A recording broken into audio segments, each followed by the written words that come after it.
Nah, Bapak Ibu sekalian, kita mengetahui ada 31 alam kehidupan dalam agama Buddha. Dari 31 itu ada 4 alam penderitaan. Alam yang tidak menguntungkan, alam yang tidak bahagia. Salah satu dari 4 alam yang tidak bahagia itu adalah alam peta. Peta berasal dari 2 kata, pak dan ita. Pak artinya adalah ke depan, atau dalam konteks mereka yang telah meninggal, yang telah pergi.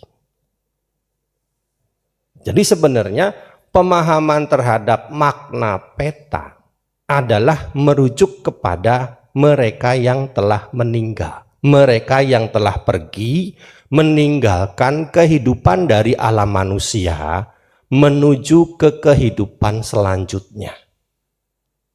Tapi kita cenderung menerjemahkan peta sebagai makhluk setan kelaparan.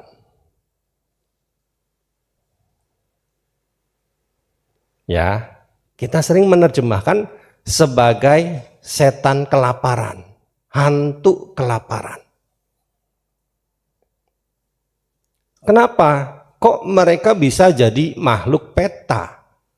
Mereka bisa menjadi makhluk yang setelah meninggal menjadi setan atau hantu kelaparan. Mereka juga kehidupan sebelumnya sama seperti kita manusia. Karena ketika hidup sebagai manusia, mereka kerap kali melakukan kejahatan dengan dasar keserakahan, maka sebagai akibatnya setelah kehidupan mereka sebagai manusia berakhir, mereka jatuh ke kelahiran sebagai makhluk peta.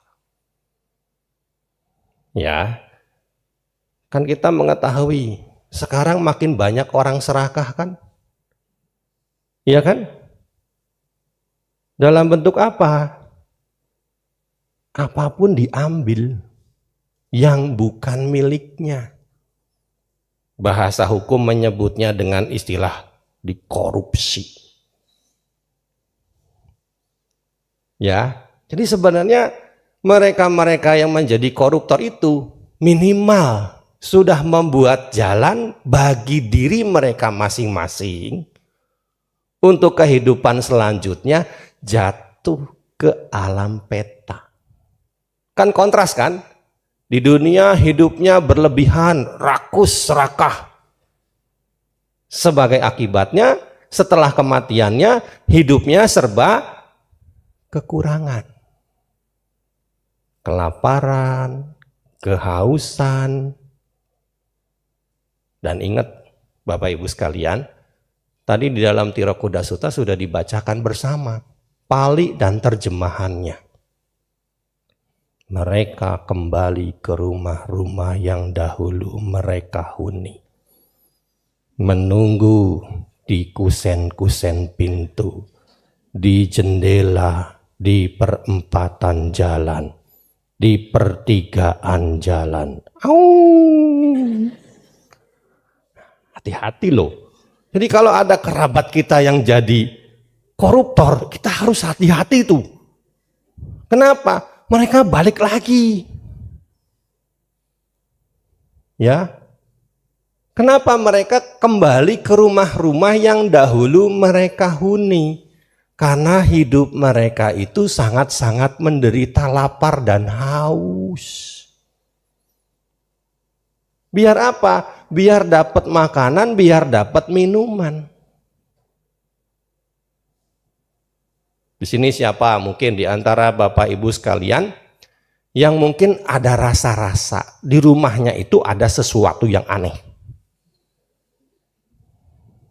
Ada nggak? Nggak ada. Ya syukurlah. Berarti beneran umat Buddha udah ngerti itu. Ya, Jadi jangan sampai tuh di rumah kita itu terjadi sesuatu yang aneh gitu. Ada ketok-ketok pintu, begitu dibuka nggak ada yang orangnya. Nanti ada geser-geser kursi, begitu dilihat nggak ada orangnya. Nah, sebenarnya mereka itu melakukan itu bukan buat nakut-nakutin kita. Mereka itu melakukan itu sudah ngasih tanda. Mungkin tandanya yang pertama tuh halus. Apa?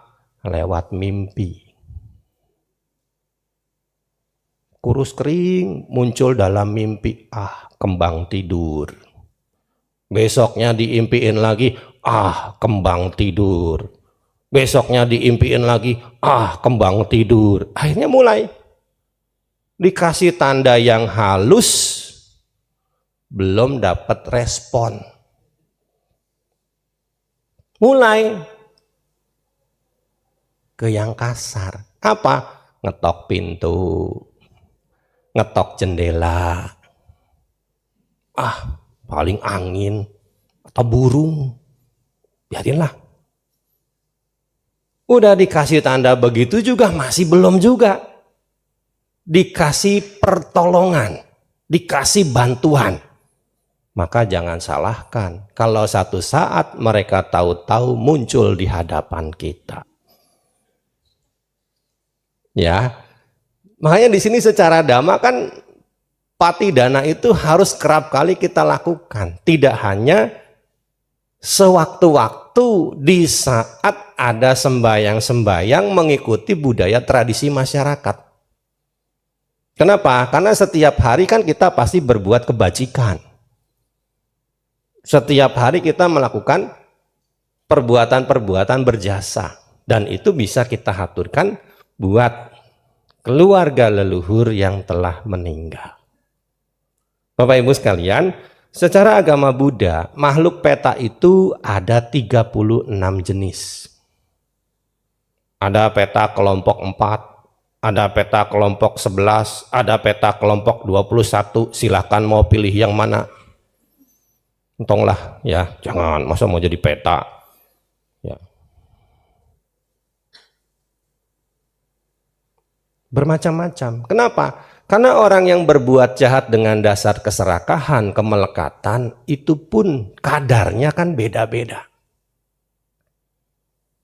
Ya kan? Beda-beda.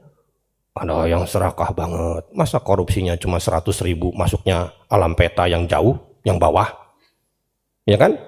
Ya pasti yang ya cetekan lah gitu. Yang korupsinya sampai triliunan baru tuh petanya yang daleman. Ya, ini sebagai ilustrasi saja. Ya, jadi kenapa bertingkat-tingkat? Karena orang yang berbuat jahat dengan dasar keserakahan, kadar kejahatan karena keserakahannya pun berbeda-beda. Ada sebuah cerita Bapak Ibu sekalian. Ketika Bante Moggallana didatangi 4 sosok makhluk peta. Pada saat Bante Moggallana sedang bermeditasi di tepi sungai Gangga. Ya, sesosok peta, bukan seorang peta, rancu nanti, ya kan? Kadang-kadang juga saya suka dengerin gitu, seorang dewa lah, udah dewa kok orang juga, ini dewa apa orang? Ya, jadi diksinya juga harus pas kan? Ya seperti kalau kita baca Manggala Sutta, ketika hari menjelang pagi, datanglah sesosok dewa kepada Sang Bagawa. Sesosok, bukan seorang dewa. Ya katanya sudah ada di Jewa, tapi dipanggilnya orang juga. Ya, jadi jangan sampai rancu diksinya ini.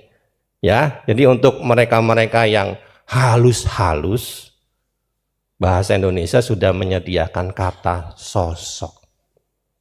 Kan kalau kita belum jelas kan kadang-kadang orang juga kan masih bisa disebut sesosok ya. Sesosok bayangan. Kan belum ketahuan bayangan lelaki apa perempuan, ya kan? Tapi ketika itu sudah jelas dia itu laki-laki, seorang laki-laki. Ketika sudah jelas itu perempuan, seorang perempuan. Tapi ketika masih jadi bayangan, sesosok bayangan.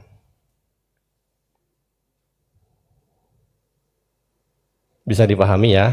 Nah, jadi jangan sampai pabuliut bahasanya.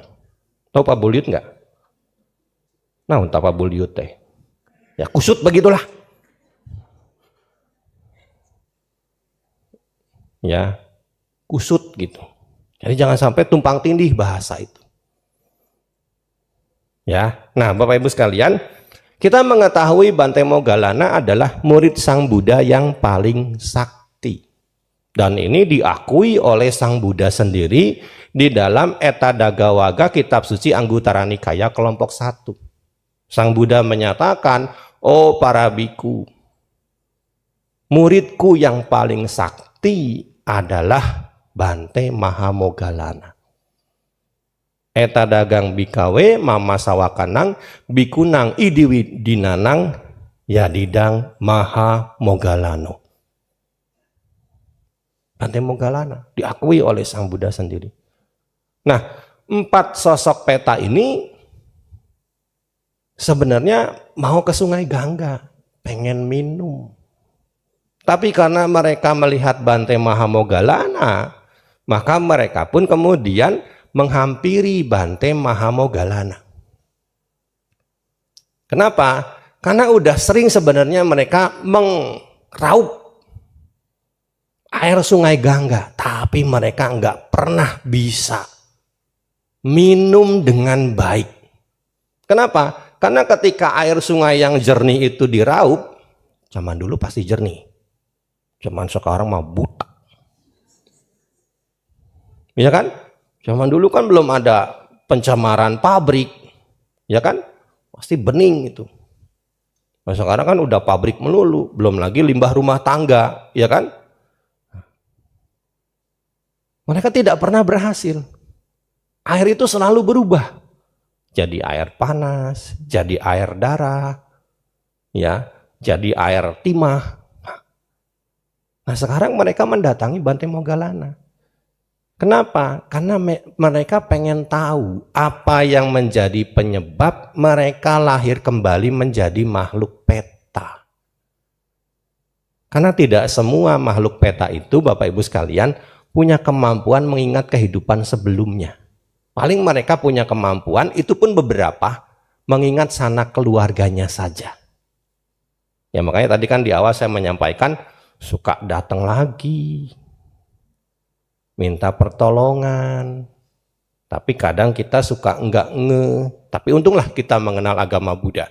Kalaupun seandainya kita sudah mengerti, kita tahu apa yang harus kita lakukan, tidak perlu panggil para biku buat nangkepin, dimasukin ke dalam botol.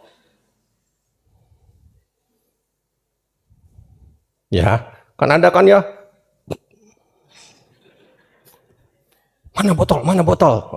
Leluhurnya dimasukin ke dalam botol. Keturunan kurang ajar itu. Leluhurnya sendiri dimasuk-masukin ke dalam botol yang sempit.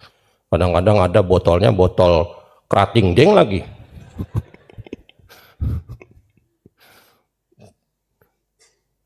Ya, nah itu. Mereka mendatangi. Ya. Peta yang pertama ini cerita, menanyakan kepada Bante Moggallana. Dia cerita dulu, "Bante, saya ini kalau meraup air Sungai Gangga, air yang segar, air yang jernih itu, Bante, berubah menjadi air yang mendidih. Dan ketika air itu masuk ke mulut saya, ke tenggorokan saya, rasanya tenggorokan saya, bagian dalam tubuh saya itu seperti terbakar. Kenapa? Karena airnya itu terasa sangat panas. Kenapa Bante saya bisa seperti ini? Padahal air itu ketika saya lihat, ketika saya raup, bersih, jernih, menyegarkan. Tapi begitu masuk ke mulut, panas." Bapak Ibu sekalian, Bante Moggallana menerangkan, di kehidupanmu sebelumnya kamu adalah peramal. Kamu meramal suka-suka, sakarepmu sendiri. Ya. Kenapa? Karena yang kamu pikirkan perolehan materi. Umumnya kalau kita pergi ke peramal kan kita ditakut-takutin. Iya kan? Pasti yang jelek-jelek dah. Kenapa? Biar kita bisa menyediakan buat nolaknya. Ya kan? Semakin kita dibuat takut, otomatis kita semakin berani bayar gede. Ya kan? Iya. Makanya kemarin di media sosial tuh ada ungkapan. Bapak Ibu main media sosial ya? Main ya? Bohong, kalau zaman sekarang manusia modern gak main media sosial mah bohong. Biku-biku aja punya.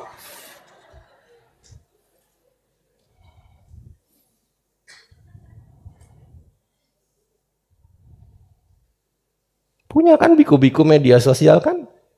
Iya. Kata-kata hari ini.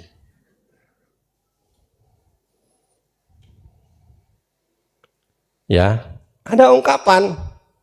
Kenapa dukun itu disebut orang pinter?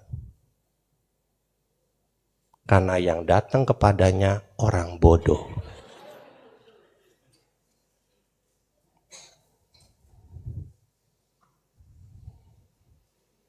Ya, jadi karena kehidupan sebelumnya peramal dan meramalnya suka-suka,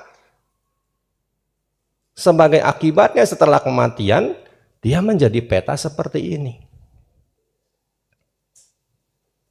Apapun yang dia minum, selalu berubah menjadi panas membara. Nah, kemudian peta yang kedua, dia mengeluh kepada Bante Moggallana, cerita. Bante, saya ini badannya kok digerogotin ular. Ya, digigitin anjing besi. Ya. Kalau ada angin kenceng, kalau ada angin pelan, rasanya kok badan saya ini ditusuk-tusuk.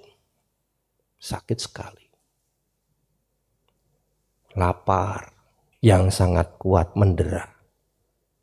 Kenapa Bante saya bisa jadi makhluk peta seperti ini? Bante Moggallana mengetahui bahwa di kehidupan sebelumnya ketika peta ini sebagai manusia, ya, dia suka melakukan penyembelihan terhadap makhluk hidup. Ya, suka nyembelih ayam, suka nyembelih bebek, suka nyembelih babi dan sebagainya.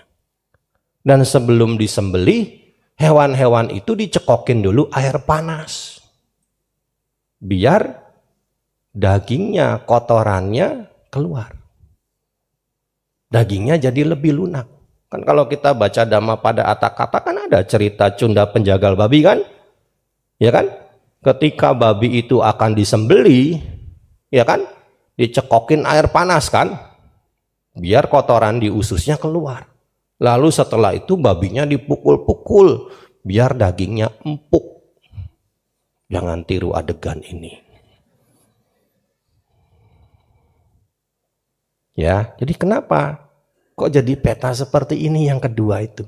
Karena suka menyembelih makhluk hidup. Nah, yang ketiga Bapak Ibu sekalian, peta yang ketiga ingin mengetahui apa sebab dia jadi makhluk peta.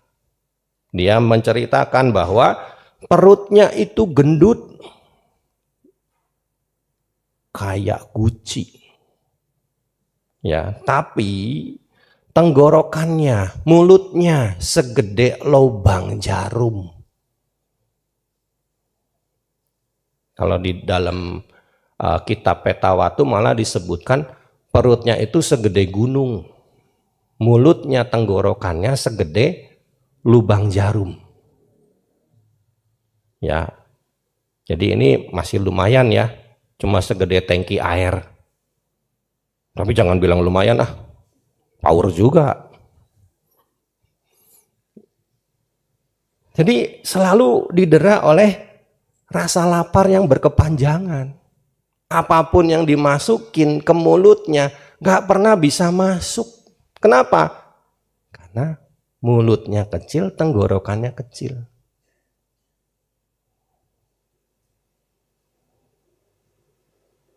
Apapun makanan gak pernah bisa sampai ke dalam perut. Kalaupun seandainya sampai, karena perutnya gede, gak bakal kenyang-kenyang. Ya, makanya kita kalau ada makanan tuh kira-kira, ya kan, ambil secukupnya. Jangan mentang-mentang ada, jangan mentang-mentang doyan. Tetap harus secukupnya. Ya, jadi jangan berlebihan. Nah itu. Kenapa? Ya, bisa jadi peta demikian. Karena di kehidupan sebelumnya, ketika jadi manusia, ia adalah seorang pejabat yang korup. Makanya tadi di awal kan saya sudah bilang, mereka-mereka yang jadi koruptor itu sudah sedang membuat jalan untuk jatuh ke alam peta.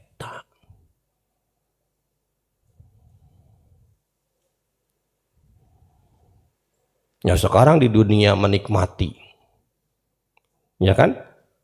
Tapi setelah kematiannya, ingat di alam peta, di alam-alam apa ya itu kan tidak ada definisi batasan waktu, ya kan?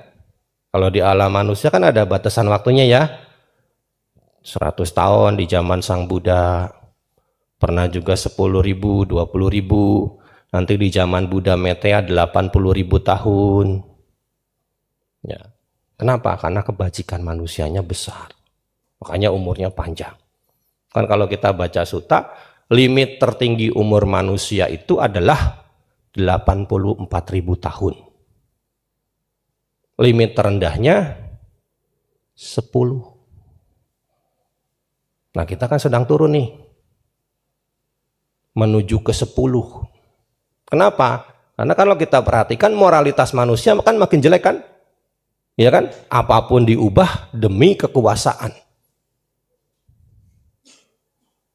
Ya kan? Demi keserakahannya. Apapun diubah, dilakukan.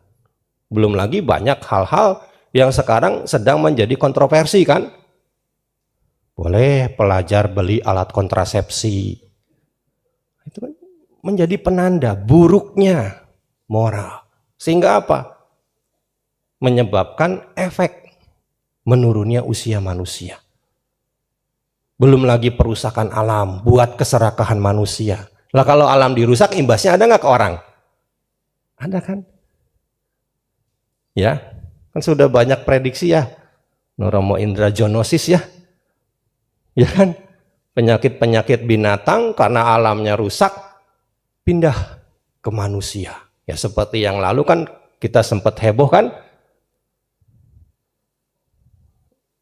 COVID, ya kan? Ada yang bilang dari kelelawar, yang pindah ke manusia dan sebagainya. Belum lagi yang lain-lain. Ini kan lagi heboh lagi di Korea Selatan ya. Tuh, Bapak Ibu yang seneng drakor tuh. Ya kan?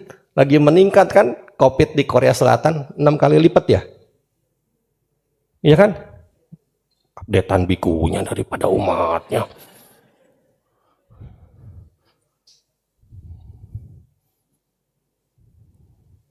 Karena korup. Makanya jadi peta, mulutnya kecil, tenggorokannya kecil, perutnya gede.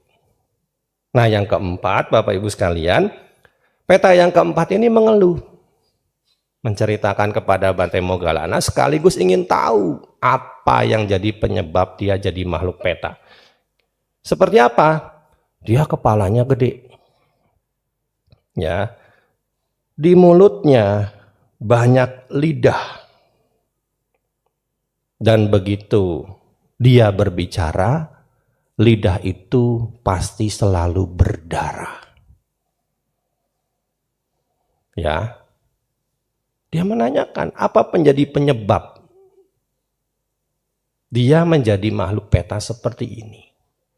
Bante Moggallana memberitahu bahwa kehidupan lampaunya ketika dia jadi manusia, dia adalah orang yang suka bergunjing dan memecah belah, memprovokasi. Maka sebagai akibatnya dia jatuh jadi peta, lidahnya banyak, kalau ngomong berdarah menyakitkan. Nah, makanya kita harus hati-hati Bapak Ibu sekalian, kalau kita mendengar sesuatu dari para pembenci, itu harus hati-hati. Kan kebanyakan di antara kita kalau ngedenger itu setengah, ngertinya seperapat, mikirnya nol, ngomongnya double. Ya kan begitu kan? Ya. Ngertinya, dengernya setengah, ngertinya seperapat, mikirnya nol, ngomongnya double. Sampai ada ungkapan itu. Mau dibacain nggak?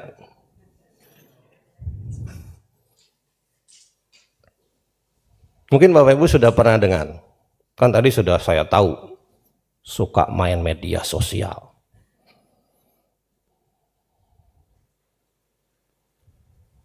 Ya, apa ungkapannya? Ini bukan pantun kayaknya ya.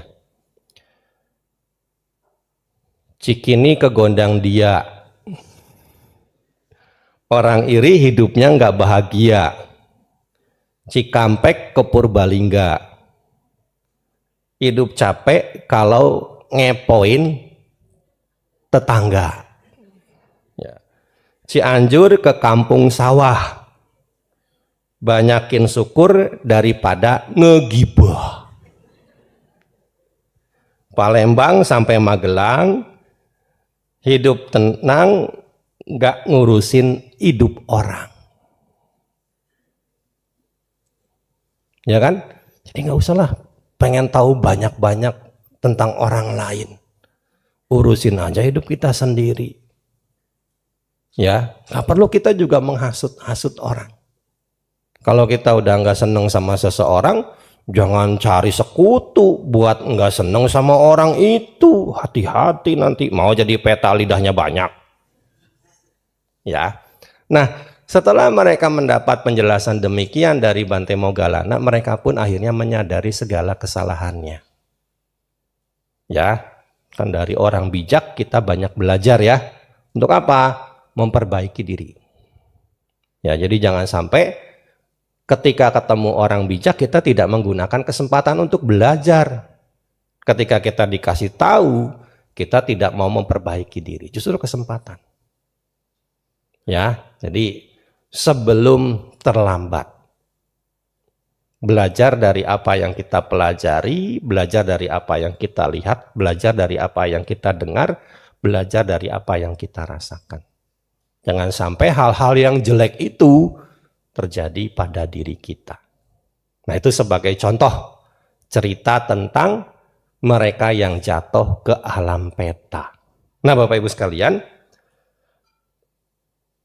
ada sumber yang menyebutkan bila mana makhluk peta itu ada di sekitar kita.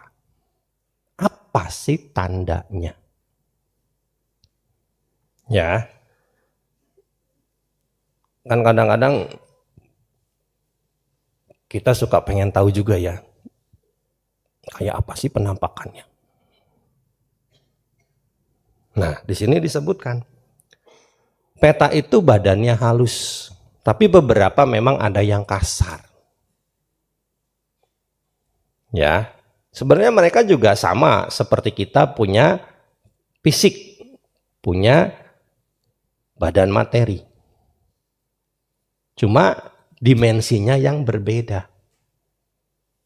Kalau kita kan karena sehari-hari makannya nasi yang padat-padat, maka badan kita menjadi tertampak jelas. Ya, ada yang badannya halus, beberapa ada yang memang kasar. Nah, kemudian apalagi tubuhnya tercium aroma yang tidak sedap. Ya, jadi ini sebenarnya kebalikan dari keberadaan dewa. Kan selama ini konteks pemikiran kita, kalau bau kembang itu ada makhluk rendah. Sebenarnya kalau ada bau kembang, wangi kembang, itu belum tentu makhluk rendah, itu dewa. Kenapa? Korelasinya kan ada kan? Dewa suka berbuat baik. Kalau kemana-mana tercium parfumnya, wangi, ya kan? Makanya jangan ngacir. Kalau bapak ibu malam-malam pulang gitu, wih, wangi melati, jangan lari. Dari mana ya? Belum tentu itu makhluk rendah. Selama ini kan pemikiran kita begitu ya. Pokoknya kalau bau kembang melati, wah, kuntilanak. Belum tentu, bisa jadi itu dewa. Kan kalau kita baca Wimanawatu, baca Dhammapada Atthakatha, dewa kan suka jalan-jalan ke Taman Nandana itu. Kan di alam surga Tawatingsa kan disebutkan, ada taman surgawi namanya Taman Nandana. Dan dewa-dewi suka jalan-jalan ke sana. Ya, siapa tahu dia lewat tempat kita mau menuju ke sana. Ya. Jadi nggak usah takut, nggak usah cepet-cepet tutup pintu apa lari. Ambuin dulu, wangiin dulu. Ya. Kan biasanya mereka kalaupun seandainya menampakkan diri yang menuntun kita dalam kebaikan kalau memang mereka murid-murid Sang Buddha. Ya, kenapa? Karena di Sutta ada kisah-kisah itu. Ya, ada pertapa meditasi demi buat ketemu Dewa Saka. Dewa Sakanya lagi galau. Kenapa? Karena statusnya sebagai Dewa Saka menjelang habis. Dia temuin pertapa ini. Bukannya Dewa Saka dapat nasihat dari pertapanya, malah pertapanya bangga yang ditemuin Dewa Saka. Ya.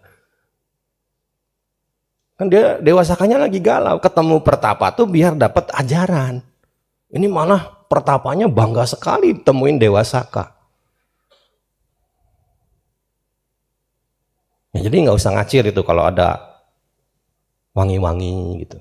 Nah, kalau ngacir tuh kalau ada bau-bau yang nggak sedap.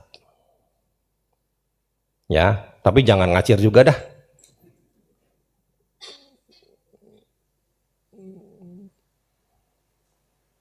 Ngapain kalau nggak ngacir? Hah? Mengembangkan pikiran cinta kasih, ya kan? Semoga semua makhluk hidup berbahagia, ya kan? Semoga persembahan kebajikan ini tersalurkan kepada dia, ya kan? Kenapa? Kan pastinya mereka yang mendatangi kita, kan tadi sudah disebutkan di Tirakudha Sutta, pasti punya kekerabatan dengan kita di kehidupan saat ini ataupun di kehidupan sebelumnya, ya kan? Nanti kalau ngacir malah tambah ngikutin dia, ya kan? Kenapa? Karena menanti persembahan kebajikan. Ya, ini yang kedua. Jadi tercium aroma yang tidak sedap. Kalau seandainya dia menampakkan diri, kelihatannya tuh kusam. Nggak ada cahayanya, pucat pasi, ya seperti gambaran di film-film lah. Ya kan? Kalau di film apa pakai make up itu. Dibikin pucat makanya. Ya. Pakai make up. Jadi pucat pasi nggak bercahaya. Nah, kemudian apalagi? Wajahnya ada yang beringas, seram, dan menakutkan. Nah, ya, ada juga yang wajahnya biasa begitu. Ya, tapi karena kita nggak biasa ya tetap aja pasti kaget, ya kan? Pasti kaget, pasti takut. Kenapa? Karena nggak biasa. Sekarang nggak usah jauh-jauh lah, begini aja. Keluarga kita yang meninggal, kalau seandainya dia menampakkan diri di hadapan kita, berani nggak meluk seperti ketika dia masih hidup zaman dulu? Enggak kan? Iya kan? Iya. Padahal kan itu jelas-jelas misalkan keluarga kita sendiri. Ya, jadi secara penampilan fisik Ada yang wajahnya beringas, kejam, seram, dan menakutkan. Tapi ada juga yang biasa-biasa saja. Ini kata buku loh, bukan kata saya. Ya. Kemudian suka terlihat sekelebat-kelebat, hitam atau putih. Ya, tapi harus dipastikan itu peta atau Romo Chandra, karena dia juga pakai baju putih. Ya, jadi harus dipastikan gitu. Kalau ada kelebatan-kelebatan itu. Nah, kemudian yang terakhir,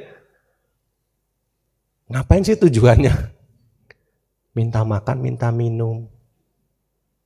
Tapi sebanyak apapun makanan minuman kita persembahkan kepada mereka, itu tidak akan pernah mencukupi kebutuhan mereka. Kenapa ya? Seperti tadi gambarannya. Gimana mau kenyangnya? Perutnya segede tangki air, mulutnya segede lubang jarum. Gimana masuknya makanan? Ya kan? Nah, makanya sebenarnya bukan dengan persembahan materi kita bisa membantu mereka, tapi dengan persembahan berupa kebajikan yang kita buat. Makanya kita dalam agama Buddha kan beruntung mengenal patidana, persembahan kebajikan untuk keluarga leluhur yang telah meninggal. Ya, persembahan kebajikan untuk keluarga leluhur yang telah meninggal. Bisa dipahami ya. Jadi terakhir pemahaman makna patidana itu diperbaiki sedikit. Dulu kan kita suka nyebut pelimpahan jasa, pelimpahan jasa. Nah, kemarin tahun lalu waktu Katina di Kelapa Gading, Sangga Pamoka mengatakan ada revisi dari pengertian patidana. Apa? Persembahan kebajikan buat keluarga leluhur yang telah meninggal. Ya, jadi lebih logis gitu pengertiannya. Karena kalau dulu pelimpahan jasa suka muncul juga pertanyaan. Bante, saya baru berbuat baik, terus dilimpahkan jasanya, habis jasa saya katanya. Banyak yang ngomong begitu. Nah sekarang kan persembahan kebajikan buat keluarga leluhur yang telah meninggal. Nah Bapak Ibu sekalian, kan kita pengen persembahan kebajikan ini bisa maksimal memberi manfaat buat keluarga leluhur kita yang berada dalam kondisi kelahiran yang tidak menguntungkan, utamanya berada di alam peta. Gimana caranya? Biar bisa maksimal. Nah, ada beberapa hal yang perlu kita niatkan. Ini yang pertama. Niat untuk melakukan patidana. Kan tadi sudah disebutkan. Patidana ini bisa dilakukan setiap saat, setiap waktu. Setiap kali kita selesai berbuat kebajikan. Kalau sekarang kan kita kolektif. Ya kan? Secara bersama di wihara. Ya. Mungkin di rumah. Udah sembahyang Citgue belum? Udah ya? Kemarin ya, Sabtu. Atau mungkin ada yang sudah punya planning Sabtu depan atau Minggu depan. Ya. Nah, itu juga bisa sembahyang tradisinya berjalan, tapi jangan lupa patidana di rumah juga dilakukan. Dulu waktu saya masih kecil, umumnya ya ketika kita masih kecil demikian. Kalau di rumah-rumah orang zaman dulu kan suka ada meja abu leluhur ya. Dulu kalau saya waktu SD itu pulang sekolah, sono sembayang di meja abu engkong, emak minta pengan. Biar pinter sekolahnya, biar jadi dokter. Iya, ya kan kita nurut aja. Orang zaman dulu kan gitu kan. Sanghyo 2 batang, cung-cung cekong, emak minta pengan. Sekolahnya biar pinter, ya kan? dapat ranking, biar gede bisa jadi dokter. Sekarang malah jadi biku.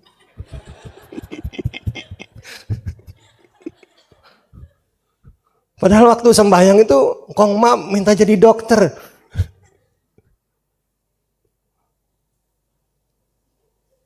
Itu kan yang kita lakukan kan? Nah, ketika saya sudah mengenal agama Buddha, begitu pulang sekolah, sono sembahyang di meja Abu Engkong sama emak, saya makan dulu ke dapur. Habis makan, saya nyendok nasi 1 centong. Kasih kuah ikan cuek. Saya cari kucing, kasih makan kucing. Setelah itu saya baru sembahyang, baca Patidana. Iya, kan disebutkan di dalam sutta kan, memberi makan binatang saja menghasilkan buah kebajikan. Ya, kan itu yang paling sederhana. Kan di rumah biasa kita kan ada binatang kucing lah, guguk lah. Jadi sebelum ya kita sembahyang keluarga, sembahyang tradisi berjalan, tapi jangan lupa persembahan kebajikan juga berjalan.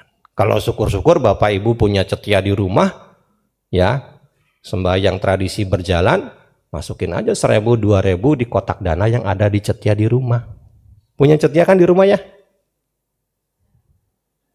Cetia. Kita nyebutnya altar kan? Cetia tuh objek puja bagi umat Buddha. Kan saya udah berapa kali menyampaikan loh, sebenarnya istilah yang tepat tuh cetia. Karena kadang-kadang kalau kita baca di Kamus Besar Bahasa Indonesia, altar itu cenderung pengertiannya kurang bagus. Kenapa? Karena kalau kita di Kamus Besar Bahasa Indonesia diterjemahkan altar itu adalah meja tempat persembahan upacara kurban. Kalau cetia objek puja umat Buddha, bisa berupa Buddha Rupang, bisa berupa Roda Dhamma, bisa berupa Buddha Pada. Buddha Pada itu telapak kaki Buddha, bukan Siripada ya. Kenapa? Biar bisa membedakan antara telapak kaki Dewa Wisnu dengan telapak kaki Sang Buddha. Makanya lebih spesifiknya ke Buddha Pada. Tapi ya udah lama udah dikenal. Nanti kalau dirubah juga harus tumpengan, bubur merah putih hitam kuning.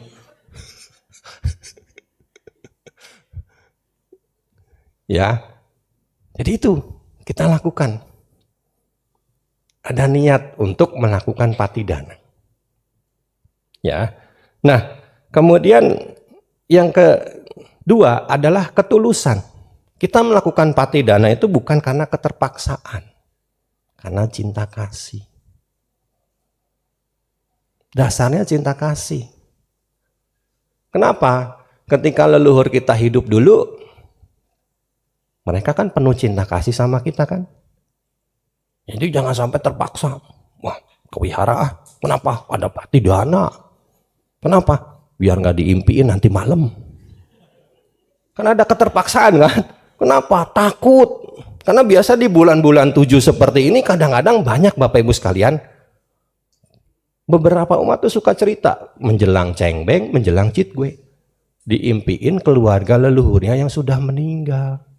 Ada nggak di antara Bapak Ibu diimpiin? Ya, bagus kalau begitu. Kalau nggak sampai diimpiin mah, berarti sering tuh patidananya rutin dilakukan. Ya kan? Kenapa? Itu sebagai bentuk antisipasi sebenarnya. Kalau kita sering melakukan patidana, sebelum mereka minta, kita udah ngasih duluan. Iya, kenapa? Jadi jangan sampai nunggu diimpiin. Ah, biarin lah Bante. Nunggu diimpiin aja. Biar nanti saya cocokin tuh. Kan ada buku nomor. Dasar penjudi. Ya, jadi jangan sampai kita nunggu diimpiin baru kita melakukan patidana. Itu kan ada keterpaksaan kan? Ya, jadi kita harus pahami kewajiban kita sebagai keluarga yang hidup untuk keluarga yang meninggal. Apa yang harus kita lakukan? Kan Singgalawada Sutta sudah jelas. Patakama Sutta sudah jelas. Adiya Sutta sudah jelas, ya kan? Ada kewajiban-kewajiban. Dan sebenarnya di dalam Anggutara Nikaya kelompok 8 juga disebutkan ada 8 ciri orang baik. Salah satunya adalah melakukan persembahan kebajikan buat keluarganya yang sudah meninggal. Ya, jadi ciri orang baik itu Sapurisa Sutta adalah suka melakukan persembahan kebajikan, suka melakukan patidana. Ya, jadi yang kedua ada ketulusan. Yang ketiga, fokus. Jangan kayak Raja Bimbisara. Ya kan? Raja Bimbisara kan sudah melakukan perbuatan baik, tapi pikirannya tidak fokus kan? Mikirin tempat tinggal Sang Buddha. Sebagai akibatnya ketika malam mau tidur, ada suara-suara, ada penampakan-penampakan, ya kan? Nah, kita harus fokus. Ya, sudah ada air masing-masing tuh. Nah, nanti ketika Bapak Ibu menuang air, Bapak Ibu fokus mengingat keluarga leluhurnya yang sudah meninggal, mengajak mereka bahagia dengan perbuatan baik yang sudah dilakukan saat ini ataupun di waktu yang lampau. Kemudian jangan lupa kalimat ajakannya. Idang wo nyatinang hotu sukita hontunya tayo. Semoga jasa ini tersalurkan ke para mendiang, semoga mendiang mengetahui dan ikut bahagia dengan perbuatan baik ini. Ya, jadi sambil ya tuang air, ya tawariwaha, nanti kalau sudah Bante Guna Silo nyaut, sambil tio airnya udah habis, Bapak Ibu anjali. Ya, tetap pikirannya idang wo nyatinang hotu sukita hontunya tayo, idang wo nyatinang hotu sukita hontunya tayo. Meskipun nanti bantainya udah mulai baca Bawatu, baca Jayanto, meskipun Bapak Ibu bisa, nggak usah ngikutan. Bapak Ibu tetap idang wo nyatinang hotu sukita hontunya tayo, idang wo nyatinang hotu sukita hontunya tayo. Jangan begitu bantainya baca Jayanto, Bapak Ibu ikut baca Jayanto. Nggak fokus itu. Katanya minta di blessing, malah balik ke blessing. Beradu tuh nanti di atas tuh. Ya. Ya, jadi tetap fokusnya di idang wo nyatinang hotu sukita hontunya tayo. Sampai nanti baca Bawatunya selesai, baru idang wo-nya selesai, sadu-sadu. Ya, ini yang ketiga. Nah, yang keempat, ada timbunan jasa, timbunan kebajikan yang dibuat. Berupa apa? Misalkan dana. Sudah ada dana yang diaturkan kan? Tadi ada perwakilan mempersembahkan dana pangsukula, jubah, mungkin juga ada dana-dana lain yang dipersembahkan. Ini kan menjadi modal, ya kan? Menjadi dasar untuk bisa melakukan patik dana. Nah, yang terakhir adalah timbunan kama makhluk petanya. Ya, jadi yang jelas sebenarnya kalau kita kerap kali melakukan kebajikan dan melakukan persembahan kebajikan, korelasi perbuatan itu dengan keluarga leluhur kita yang sudah meninggal bisa ada koneksinya. Ya, ada satu cerita sebagai penutup. Ada enci-enci, suaminya meninggal. Dia melakukan upacara sembahyang. Secara tradisinya sebagai orang Tionghoa dan sebagai umat Buddha, dia pun melakukan upacara patik dana. Ya, di rumah dia sembahyang. Dia suka pergi ke kelenteng. Ya. Ya, kalau di rumah sembahyang tradisi ya biasalah gitulah. Pakai macem-macem lah. Layaknya budaya masyarakat tradisi. Kan kita susah juga ninggalinnya ya. Kadang-kadang kita nggak tahan tuh omongan tetangga. Iya kan? Iya, omongan tetangga. Katanya sembahyang cheat gue. Kok nggak ada samseng? Iya, kadang-kadang tetangga tuh ngepoin terus itu. Makanya hidupnya nggak tenang dia.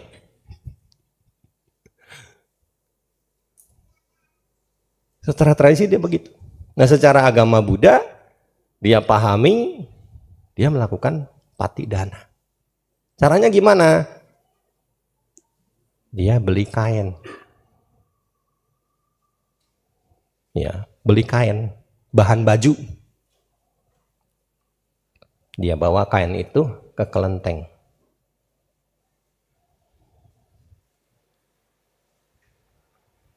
Sampai di kelenteng, dia serahin sama biokong yang jaga kelenteng. Dan dia ukur kainnya itu sesuai dengan bodi suaminya yang meninggal. Dia serahin. Lalu dia mempersembahkan kebajikan itu buat suaminya. Seminggu berlalu, semalam suaminya datang dalam mimpi pakai baju kekecilan.